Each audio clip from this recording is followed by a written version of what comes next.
eh ben, il va vous pousser de façon très minime, mais ça va suffire pour vous sentir basculer. Du coup, qu'est-ce que vous allez faire vite? C'est contre-réagir dans l'autre sens. Et au bout d'un moment, vous vous rendez compte que vous avez trop contre-réagi. Et du coup, vous allez repartir, corriger dans l'autre sens. Grosso modo, c'est ça qui va se passer. Ça veut dire que du coup, vous allez être très embêté pour avoir une notion claire de ce qui se passe, parce que vous allez avoir sans arrêt des effets qui vont être opposés et alternants, et vous ne saurez même pas si cette alternance d'effets est réellement une caractéristique propre de la substance, ou si ça n'est pas les effets de Boeing, de balancier, de la force vitale qui a été De l'organisme. obligée de corriger et de recorriger dans l'autre sens jusqu'à ce qu'on atteigne un équilibre. De plus, dit le patron, on les apercevra seuls, sans effet ultérieur, sans réaction opposée de la part de l'énergie vitale. C'est juste ce que je suis en train d'essayer de vous expliquer. Cela surtout si l'on est aidé par un expérimentateur objectif, modéré à tous égards, présentant une sensibilité bien développée et s'observant avec une attention scrupuleuse qui est de la part de Hahnemann assez gonflée ici, puisque il ne fait rien d'autre, je vous le montrerai dans un instant, que allusion à ce que doit être un maître maçon dans ce fameux paragraphe 137. C'est assez amusant, voyons la suite.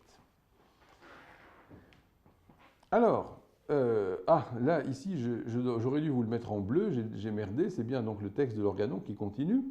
Dit Hahnemann, si la dose est excessive, ou la dynamisation trop basse, c'est-à-dire trop rapprochée des doses matérielles, ou les deux à la fois, eh bien, non seulement il apparaîtra simultanément plusieurs actions secondaires parmi les symptômes, mais encore les effets primitifs se manifesteront d'une façon si précipitée, si violente et si confuse qu'il sera impossible de faire aucune observation précise. Là encore, ce qui, pardonnez-moi, va être dit ici par Hahnemann pour l'expérimentation va être parfaitement vrai pour le remède. Aujourd'hui, je pense au bout d'un an, vous devez carrément faire des bons quand vous voyez que des doses entières sont avalées par les patients. Il va se passer exactement ça. Le patient va être, pour le médicament choisi, le meilleur expérimentateur possible.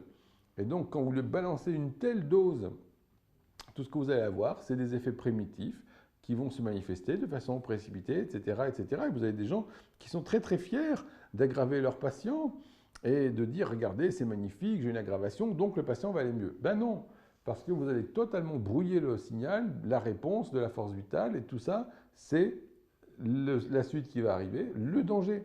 Parce qu'à force de bricoler comme ça, le danger que court le patient, et donc ici l'expérimentateur, c'est que vous ne pouvez pas faire des expérimentations à tort et à travers sans règles, sans superviseur et sans savoir exactement pourquoi vous devez renouveler ou pas.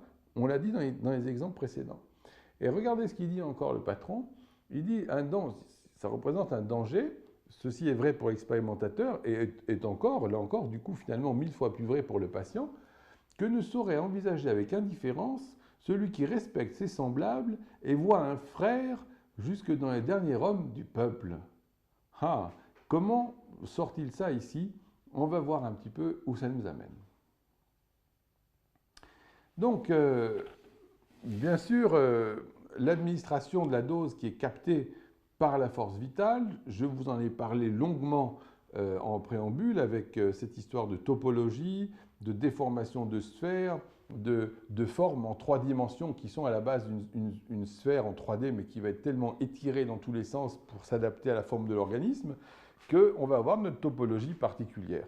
Et toujours encore dans ce paragraphe 137, ce n'est juste pas possible de démêler ce qui appartient à l'expérimentation et ce qui appartient au malade. Là encore, cette démarcation, quelque part, est totalement artificielle entre l'expérimentateur d'un côté et le patient de l'autre. C'est une question simplement de sensibilité différente. Sensibilité, c'est la notion qui, en surface, nous permet de dire « Ah, il s'est passé un truc, il est sensible », mais ce qui correspond probablement à une géométrie interne qui fait qu'il y a superposition des géométries de la substance et du patient. Alors, ce que je viens de vous dire, c'est que je vais essayer de vous l'expliquer tout de suite avec la transformée de Laplace. La transformée de Laplace, c'est une série d'équations qui vont vous permettre, en gros, d'arriver à modéliser, schématiser l'amortissement d'une boule qui tombe. Voilà. Vous pouvez très bien utiliser pour ça une transformée de Laplace. C'est extrêmement basique et on va avoir du coup un diagramme pour que vous compreniez. Normalement, le diagramme arrive là. Voilà. Donc j'ai piqué ça sur un site d'électronique parce que vous pouvez virtuellement faire changer un signal, bien sûr, par ça, vous allez garder la même fréquence, mais vous allez voir que l'amplitude du signal ici est en train de s'amortir. Eh bien, c'est ce que je vais vous faire comprendre ici avec autant de signaux que vous avez de symptômes. Imaginez que vous avez apporté beaucoup trop de quantité. Eh bien, l'organisme va être obligé dans un premier temps, ici à gauche, de faire une gerbe de symptômes en réaction à l'attaque primaire de la substance dans l'organisme.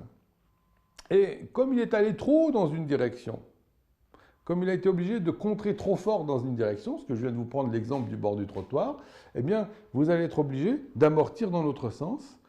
Et puis, comme il est allé encore trop en amortissant dans l'autre sens, parce que c'est toujours des questions d'équilibre, vous voyez qu'il va être obligé encore d'aller dans l'autre direction.